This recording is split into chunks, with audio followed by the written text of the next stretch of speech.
Hey, top of the morning to you. We got the coffee cup out, so you know what that means. It's a wake and bait challenge. I know what you're saying. Like, hey, it is 12:53 in the afternoon, and I know we slept in a little bit, but that's okay. To make things more challenging, we're going to be using a bait that I've never really fished before. So this should be fun. Come on, let's take a look. I'm talking about a good old-fashioned speed worm, a 5.7-inch accelerator worm to be exact. And I mean, who says you can't start off a video with a nice sloppy demold, huh? Isn't that fantastic? Seriously though, take a look at those.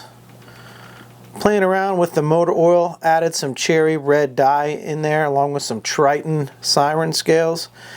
Just messing around, you know, messing around, pouring some worms early. I know it's cheating a little bit, but yeah, check that out. 5 cavity accelerator worm by Epic Bait Molds. Been dying to get my hands on this. Come on, let's get some colors poured.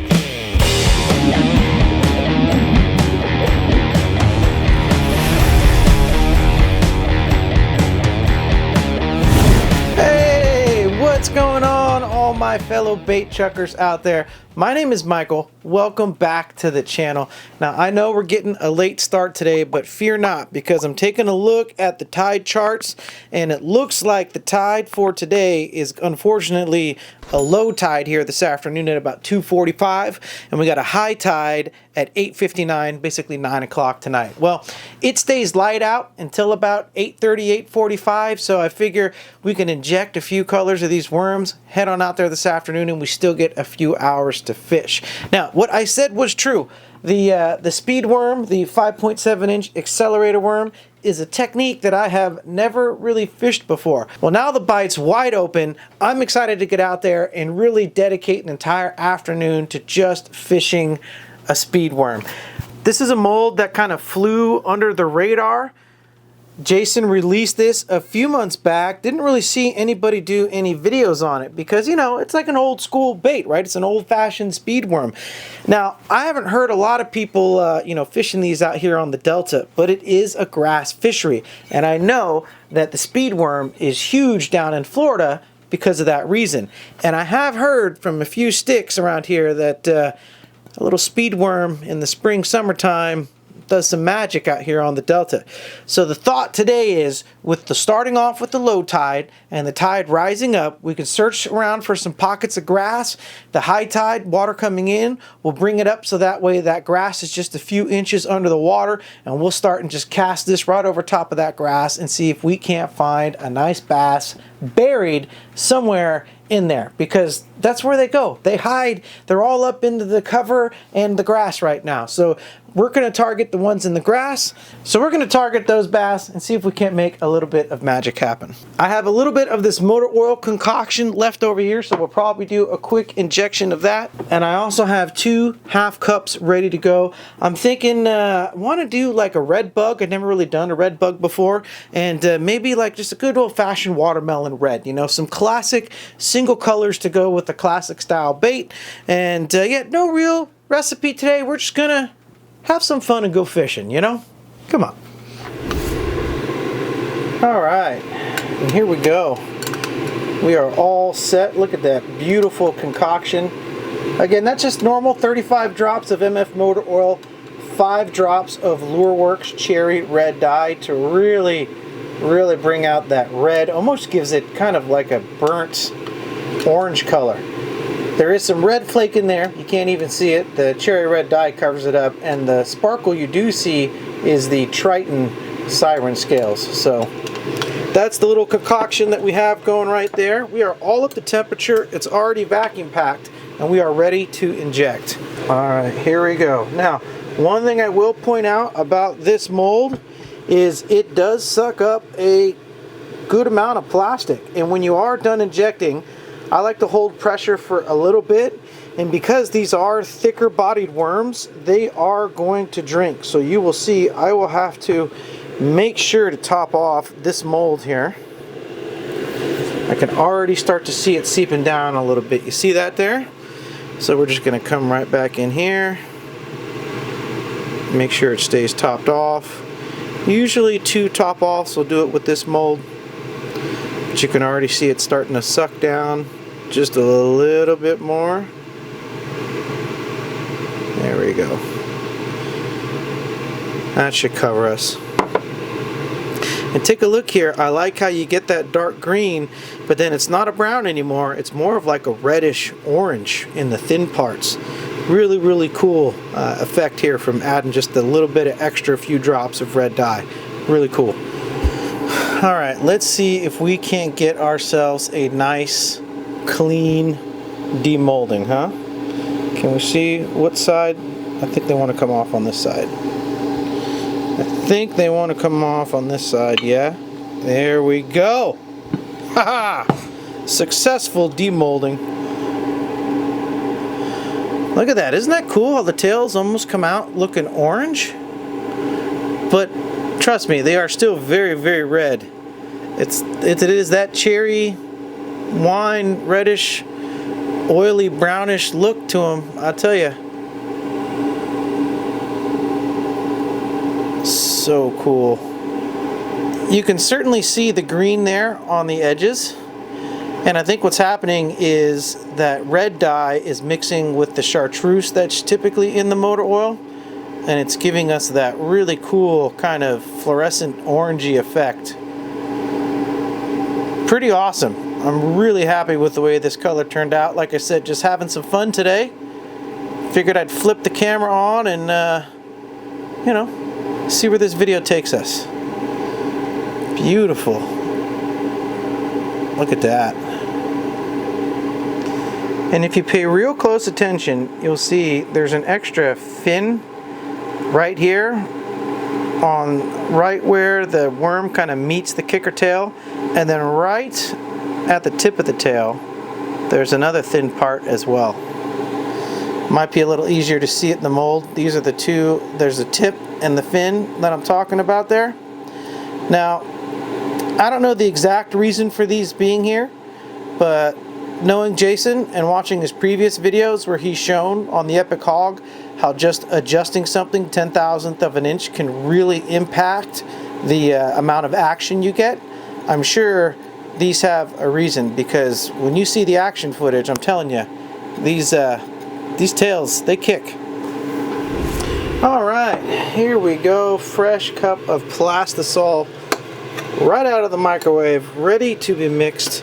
And we're going to have some fun with it. So we're going to start with the Redbug dye, already pre-mixed. So we're going to start with 5 drops. It is only a half a cup. I've never used this dye before, so I don't know how intense it's going to be. We definitely want a semi-translucent red. I think, okay, this is very, very light red. We can definitely go, I think, 5 more. Alright, that's 10 drops for a half of a cup.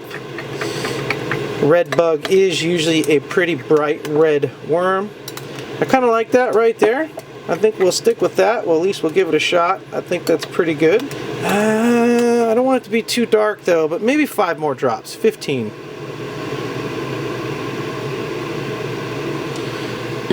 15. Hopefully this doesn't send us over the edge. Nah, there we go. Look at that. That's a nice solid, well, not solid, but nice translucent red. Digging that right there.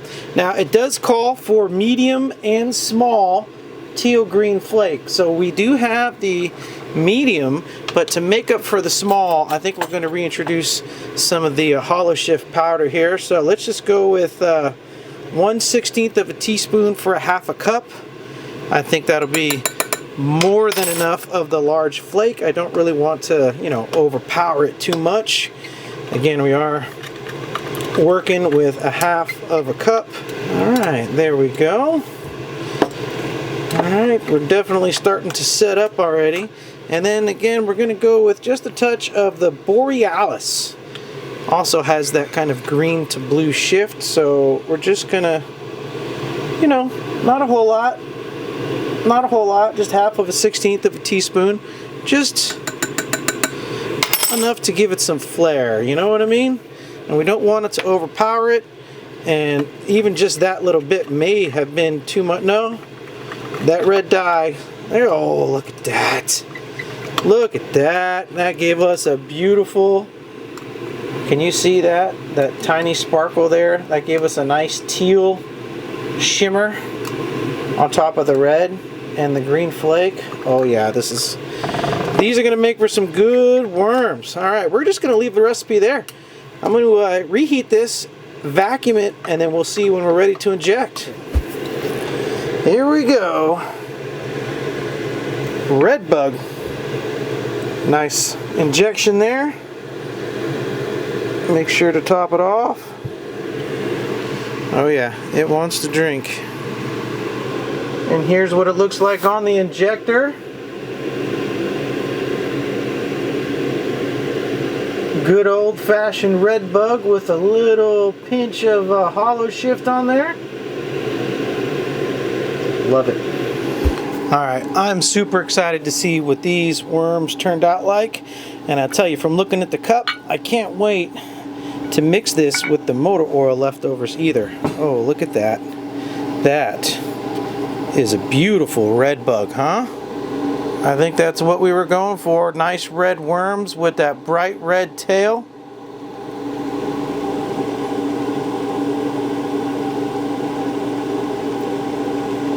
Oh yeah, so satisfying, huh?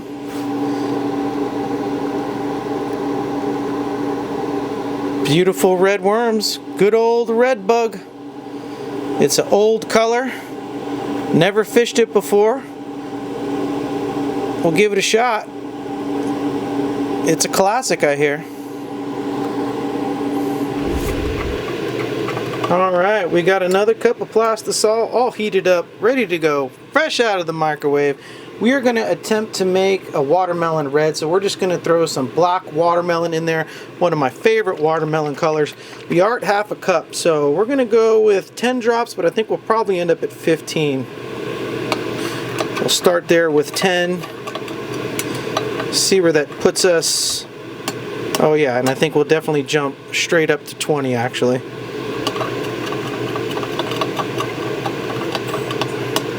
There we go. That's going to give us a nice deep watermelon. I love that black watermelon, such a great color. Now we're going to go ahead and add our medium red flake. This is going to be the .040 Fire Red from Lureworks. And again, I think we're just going to go with a nice even 1/16. It is a half a cup, and I want the larger flake to be a little bit sparse in here because we are going to spike it again with some hollow shift powder. So don't want the red flake to overpower, really just kind of want it to be there, you know, as a nice little sparkle effect. It is watermelon red after all, so we do want the red to be in there. But this is what we're looking like. Right now, we have a nice black watermelon red. Okay, so spicing it up. Hollow shift powder, we are going to go with HS615, the Solar Sugar, one of my favorites.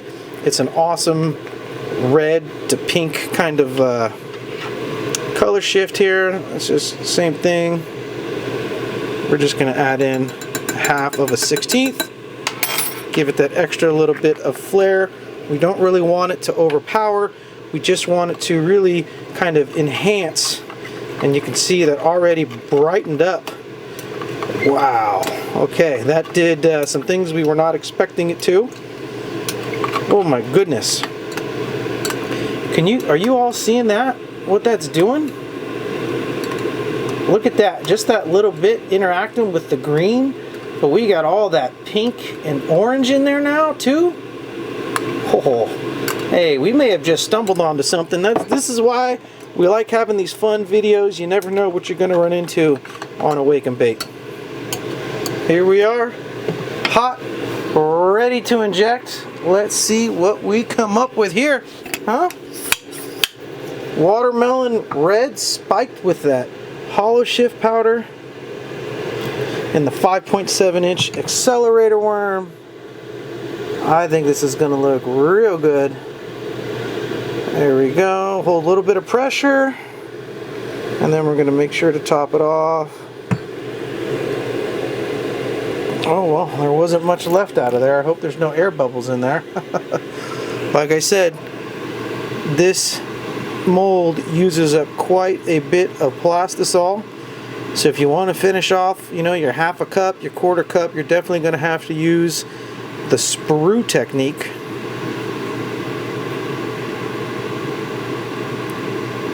There you go. And here's what it looks like on the edge of the injector. Again, you can see straight on the hollow shift is completely transparent, and we have that awesome watermelon red. But when you get up close, can you see there now all that solar sugar coming through on that side reflection when the light hits it? Yeah, I think these are going to do quite nice too. I think the puck really shows it off well. Take a look at that. You can see the green shining through, but you get that yellow, the pink, and the orange from the solar sugar. You definitely get the green, transparent see-through. But boom, it hits you. Okay, here we go. Who's ready to see a demold of the watermelon red? I am. I am. What side do they want to come off on? It looks like that side. Yep.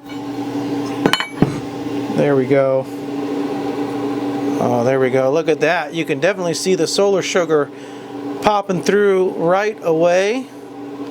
Those green kicker tails back there. Absolutely love it. What does this look? What does the peel out look like? Oh, yeah. I'm digging that. Definitely digging those.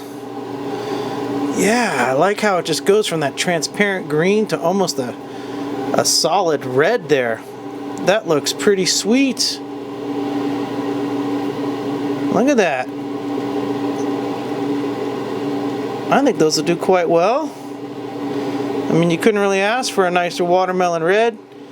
Maybe a drop of black, maybe some black flake in there to break it up a little bit. But I'd say that's successful. Really digging this color. Can't wait to get this in the water.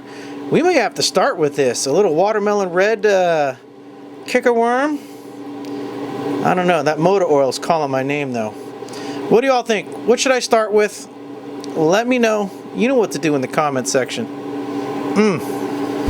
Okay, we have a bonus demolding. Can you see that there? What we did was we basically took the motor oil leftovers, the Redbug leftovers, and the watermelon red leftovers, mixed them all together, and we got just like a blood red concoction of wormy goodness. Look at that. Look at that. The red just totally took over. Nothing I could do about it. Here we go. Look at that. Look at that beautiful. Turned out pretty good. I mean, these are red. It's like I said, it's a concoction of reddish brown. I don't know. I mean, there's a lot going on in there. We got red flake, teal flake, Triton, siren scales. There's a little bit of borealis, a little bit of solar sugar. I mean, the sprue though, you can see it. It's changing different colors, different varieties of red.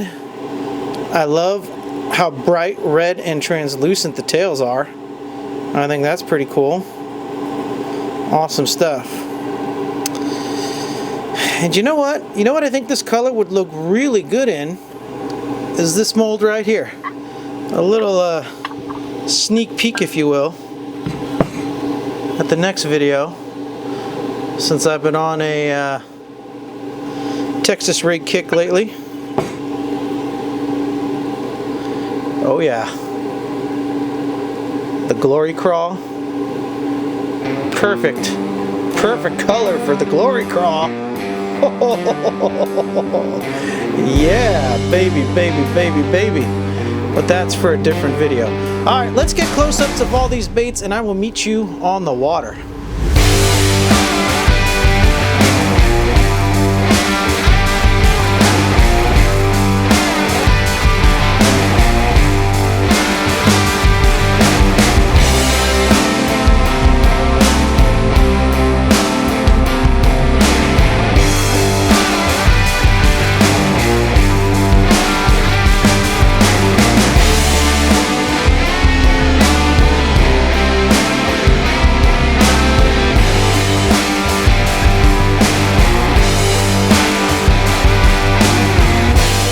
All right, everybody, welcome aboard the Spring Hawk. I think this is the first time you've all officially been on board here.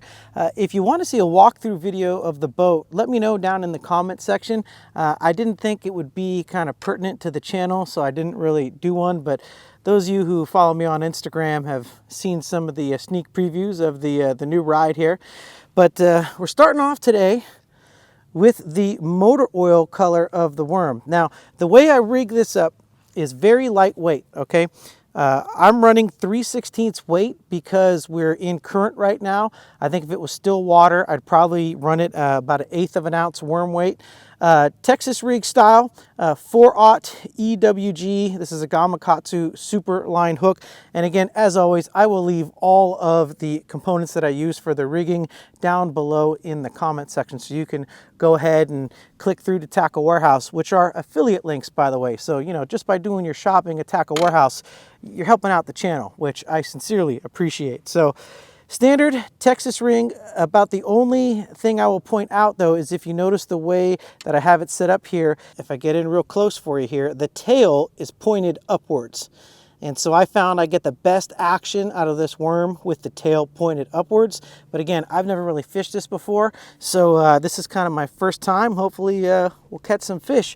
The tide is low. We have lots of low-lying weeds here across the bank. So we're just gonna flip this right over top of it and along the edge of the grass and see if we can't catch ourselves a few fish. What do you think? Let's go. So what's really cool about this worm is it's incredibly weedless. I mean, I'm not picking up any weeds whatsoever, and I'm just throwing it right over the top of these weeds that are all kind of poking up. So I'm trying to find like a gap that's way out there. Casting out there, boom, and just swim it right over top of the grass. So it kind of gets almost like a top water action over top of the grass, and then it just kind of drops down in when it hits the backside or the front side edge. And then it kind of swims just 1 foot, 2 foot below the surface. Now again, I don't know if I'm doing this right or not. This is just, I've watched a bunch of videos and this is the way they say to fish it. And I've been told that this can do some damage here on the delta. So, but you see, I'm right over top of those mats and everything, and nothing. Completely 100% weedless, which is great. I really like that aspect of it, especially out here at the delta. Grass everywhere. The question is though, will the fish bite it? That's a whole nother story. The action you get off the back of this little thing is pretty crazy. It's hard to believe that that little tiny curve in that tail generates that much action, but it does. I mean, it just whips back and forth, all while maintaining, you know, a pretty straight, you know, swim up and down. There's not a whole lot of side to side wobble. The hook stays right where it needs to be, and it just is a great all around swimming worm. It's awesome.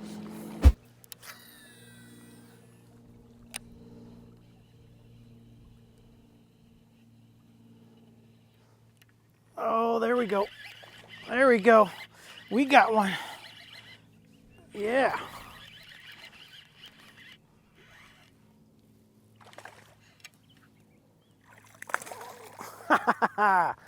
Woo! On the speed worm, 5.7-inch accelerator worm, to be exact. They can't stand that motor oil. Nice. Awesome. Good stuff. Let's keep it going. Let's get right back in there.